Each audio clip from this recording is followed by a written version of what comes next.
చాలా రోజుల నుంచి కూటమి ప్రభుత్వం చేస్తున్న విష ప్రచారాలని మరి ఒక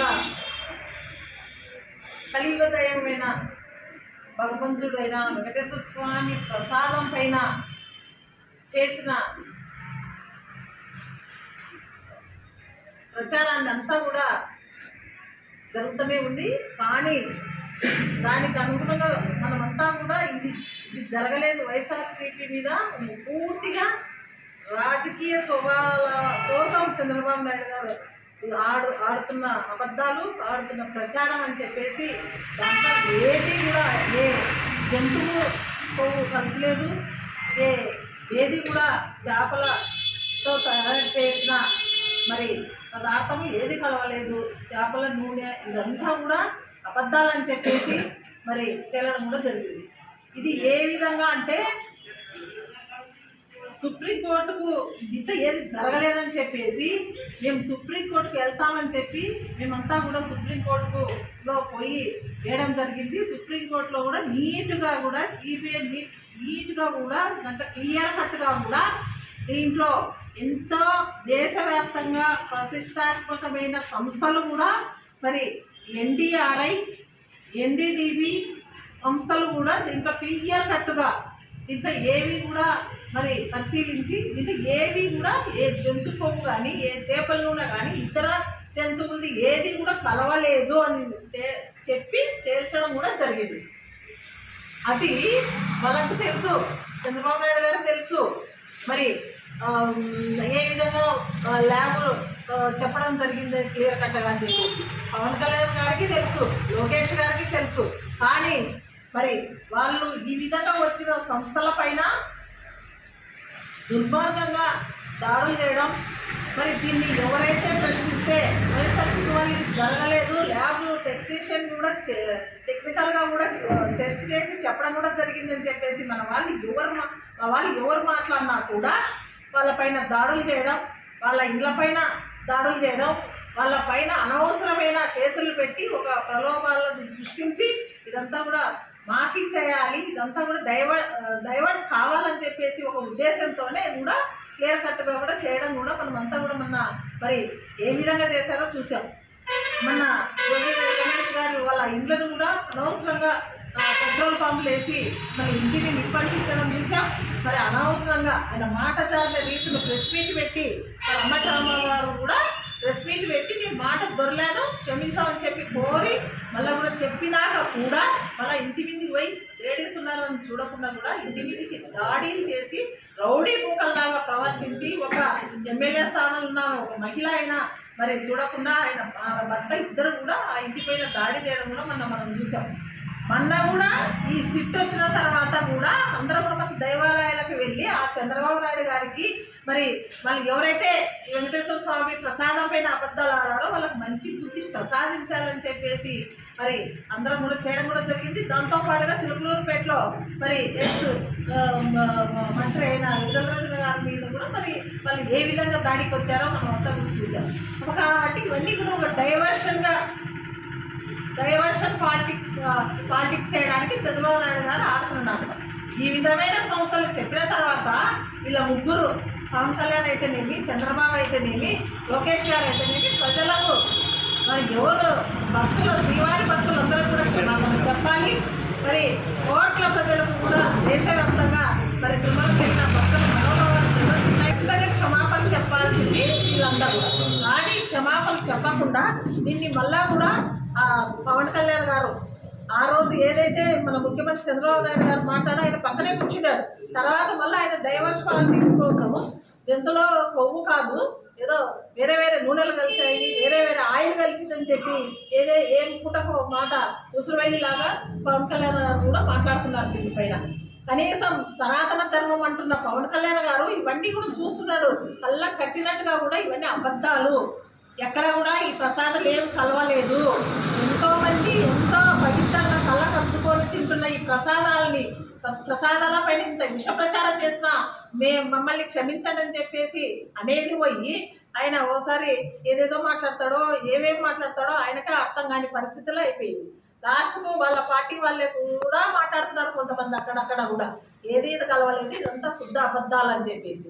లాస్ట్కు నిన్ననో మొన్ననో బీజేపీ వాళ్ళు కూడా మాట్లాడిన పరిస్థితులు, వాళ్ళ ఎమ్మెల్యేలు కూడా టీడీపీ ఎమ్మెల్యేలు కూడా మాట్లాడుతున్నారు.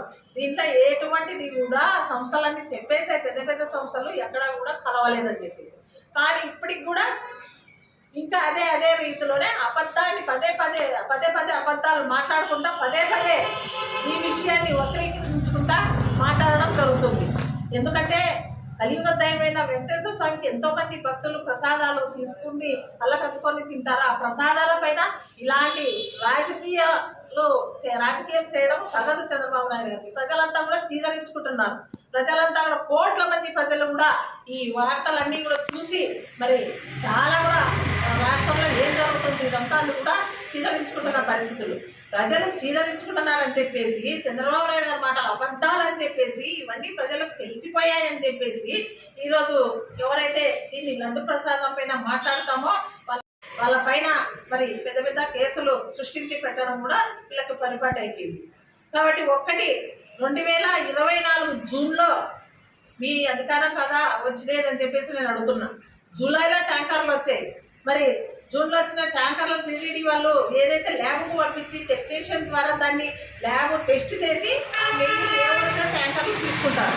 కానీ ఆ టెస్ట్ చేసినప్పుడు ఈ నెయ్యి బాగలేదు అని చెప్పేసి వెనక్కి పంపించిన వాళ్ళే మళ్ళా కూడా ఈ జూలైలో 2024లో ఎలాగైతే ఆ ట్యాంకర్లు అడ్డదారిన పోయినాయో అది చంద్రబాబు నాయుడు గారు సమాధానం చెప్పాలి. వాళ్ళ ప్రభుత్వంలోనే కదా ఇవన్నీ 24 జూన్లోనే మీ ప్రభుత్వం వచ్చింది. 24 సెప్టెంబర్లోనో ఏమో జూలై సెప్టెంబర్లోనో ఇవన్నీ కూడా మళ్ళీ ట్యాంకర్లు అడ్డదారిన పోయినది మీ హయాంలో కదా, మీ గవర్నమెంట్లో కదా, కలిసినది మీ దాంట్లోనే కదా. అది మీరు సమాధానం చెప్పాడు చంద్రబాబు నాయుడు గారు. చంద్రబాబు నాయుడు గారు మీరు ఖచ్చితంగా సమాధానం చెప్పాలి. ఖచ్చితంగా ఇంతమంది మనోభావాలు, ఇంతమంది భక్తుల మనోభావాలు, ఇంతమంది ప్రజల మనోభావాలు దెబ్బతిన్నాయి కాబట్టి మీరు ఖచ్చితంగా ఈరోజు క్షమాపణ చెప్పాలి ప్రజలందరూ కూడా. మళ్ళీ ఒక డైవర్షన్, ఎక్కడ బాత్రూమ్లు కడిగే ఏవైతే బాత్రూమ్లు కలుపుతారో రసాయనాలు దాంట్లతో కూడా మళ్ళీ అంగోటి తెరలేపినారు. శ్రీశైలం దేవస్థానము ప్రసాదాలు కూడా దాంట్లతో వాడుతున్నారని చెప్పి. అయ్యా చంద్రబాబు నాయుడు గారు ఒకటే అడుగుతున్నా, ఈరోజు మీ ఇళ్లలో మీ పని మనిషిని పిలిచి అడుగు, ఒక కెమికల్ బాత్రూమ్ కొట్టినప్పుడు ఆ బాత్రూమ్ డోర్ వేసుకొని బాత్రూమ్ కొడితే ఆ అమ్మాయి మళ్ళీ ఆ బాత్రూమ్ ఎవరైతే కడుగుతారో వాళ్ళు మూర్చొచ్చి పడిపోయే పరిస్థితి మరి ఉండదా అని. అలాంటిది దాని స్మెల్ చూస్తేనే మూర్చొచ్చి పడిపోయే పరిస్థితి ఉంటుంది. కానీ దాని కెమికల్ కూడా శ్రీశైలం దాంట్లో ప్రసాదాలు కలుపుతున్నారని ఒక దుర్మార్గమైన మరి ఈ అంత పెద్ద దేవుళ్ళతో పెట్టుకున్న చంద్రబాబు నాయుడు గారికి నిజంగా దేవుడు ఆయనకి ఖచ్చితంగా కూడా ఏదో ఒకటి కలలేకొచ్చేనే చెప్పాలి. ఎందుకయ్యా మీ రాజకీయాల కోసము మమ్మల్ని దేవుళ్ళని అడ్డం పెట్టుకుంటున్నారు అని చెప్పేసి. ఈరోజు మీరు ఇవన్నీ చెప్తున్నారు కదా, రేపొద్దున ఏదైతే ప్రజలు ఇవన్నీ కూడా అబద్ధాలను తెలుసుకొని ఇవన్నీ కూడా బయట ప్రపంచానికి అంతా కూడా చాటై చెప్తున్నారు. ఇక దేశమే కాదు ప్రపంచం అంతా చూస్తుంది. ఈ విధంగా ఒక ముఖ్యమంత్రి స్థానంలో ఉండి దాన్ని పరిశీలించకుండా ఎవరో పేపర్లో వచ్చితే చెప్తున్నా, ఎవరో వాళ్ళు మాట్లాడుతుంటే నేను మాట్లాడుతున్నామని చెప్పేసి ఒక ముఖ్యమంత్రి హోదాలో ఉన్న చంద్రబాబు నాయుడు గారు అలాంటి మాటలు మాట్లాడి రాష్ట్ర వ్యాప్తంగా ఆయన ముఖ్యమంత్రి అంటే రాష్ట్రానికి రాజు. అలాంటి మీరు ఒక పేపర్లో వచ్చినది ఒక మనిషిని చెప్పినది ఎలా మీరు మాట్లాడతారు? దాన్ని పరిశీలించారా? మాలాంటి వాళ్ళు ఎమ్మెల్యే స్థాయిలో ఉన్నప్పుడు ఏదన్నా జరుగుతుందంటే ఎంక్వైరీ చేయమని చెప్పేసి పోలీసులకు ఫోన్ చేసి చెప్తాం. అలాంటిది రాష్ట్రాన్ని కాపాడాల్సిన మీరు కూడా డిప్యూటీ సీఎం అయిన మళ్ళీ సనాతన ధర్మం ఆ ధర్మం ఈ ధర్మం తెలుసు నాకే అని చెప్పేసి మాట్లాడుతున్న ఆయన ఈరోజు ఆ రోజు పోయి మెట్లు కూడా క్లీన్ చేయాలి దీన్ని అని చెప్పేసి పవిత్రత చేయాలని చెప్పేసి పోగొట్టాలని చెప్పేసి ఆనాడు చెప్పిన మరి పవన్ కళ్యాణ్ గారు ఈరోజు ఎందుకు మాట్లాడుకోకుండా ఉన్నారు? మీకు కూడా తెలిసేది కదా తప్పని చెప్పేసి. ఇంత మంచి సంస్థలు చెప్పినా మరి ఇవి కూడా మీరు ఈరోజు తప్పని తెలిసి కూడా మళ్ళా కూడా శ్రీశైలం రేపు మొన్న మరి ఏం జరిగింది? మీ హయాంలో ఏం జరిగినాయి?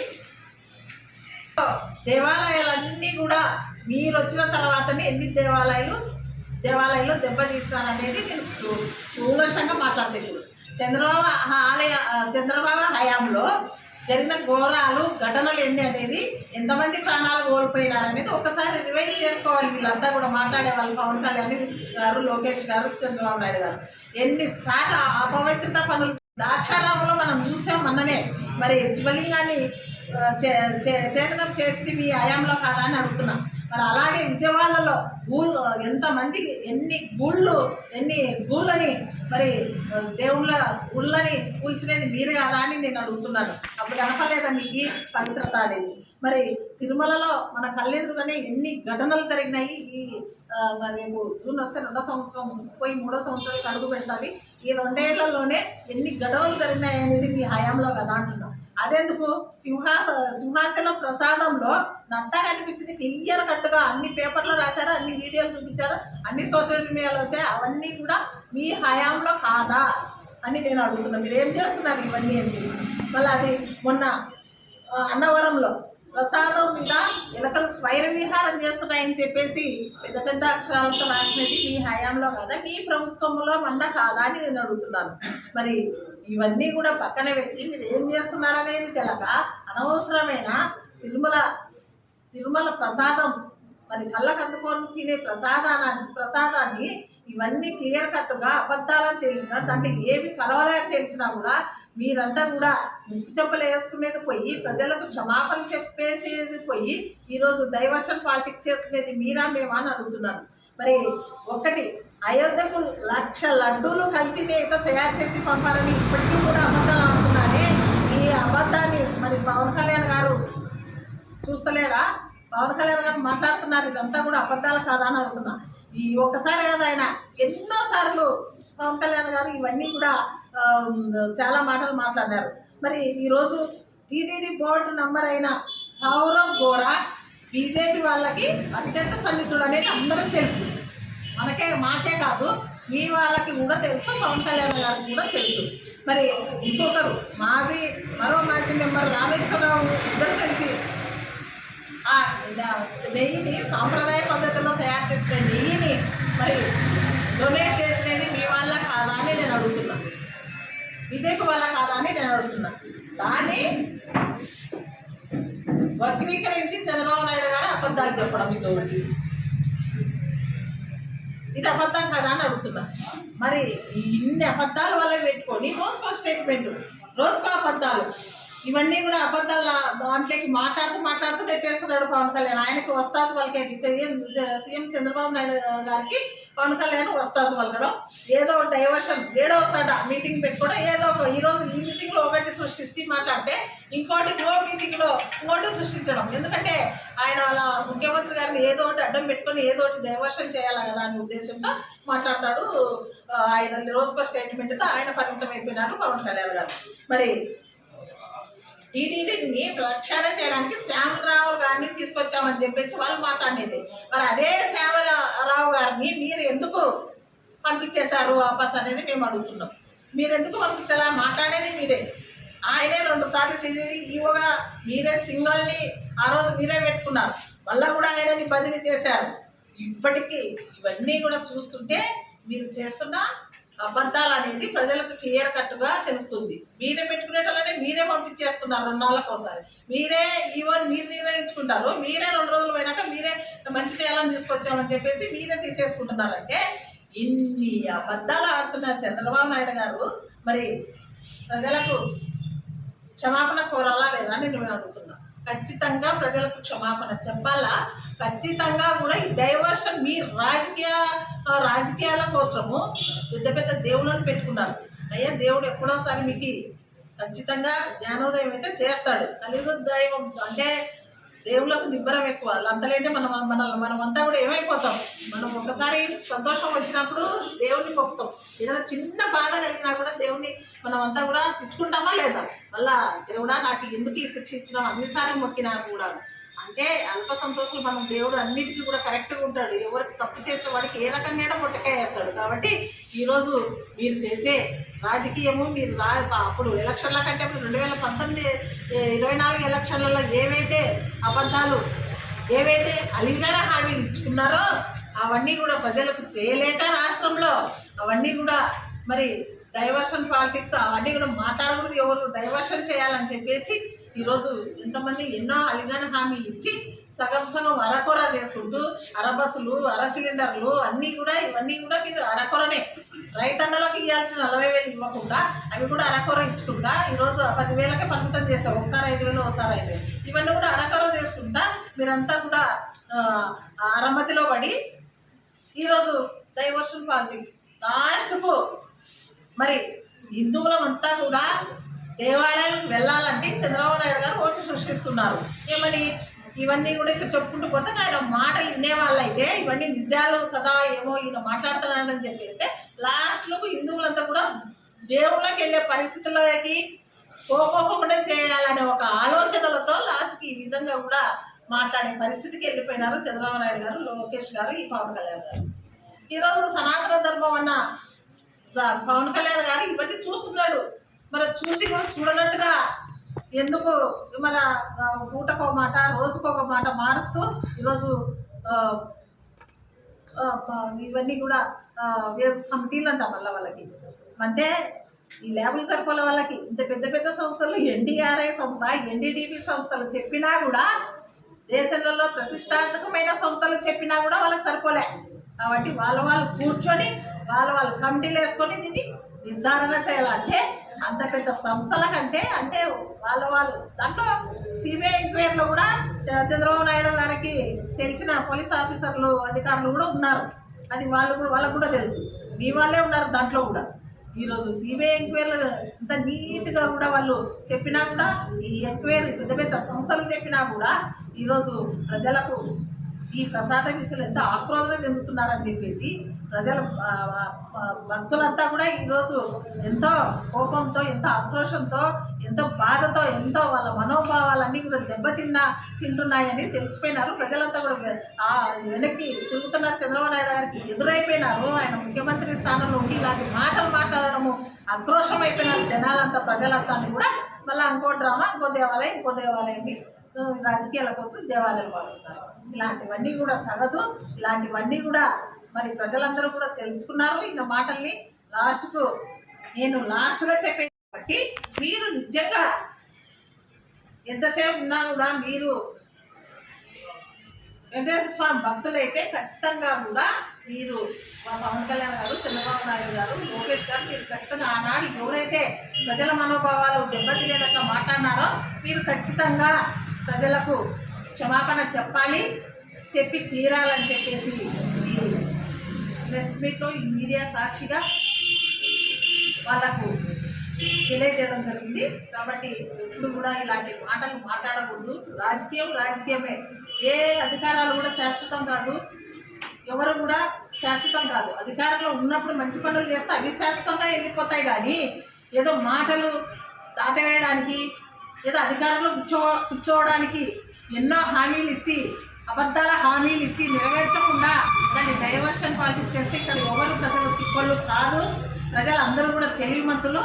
ఈసారి మీకు ఈ కుటుంబ ప్రభుత్వానికి తగిన బుద్ధి చెప్తానని చెప్పేసి నేను తెలియజేస్తాను.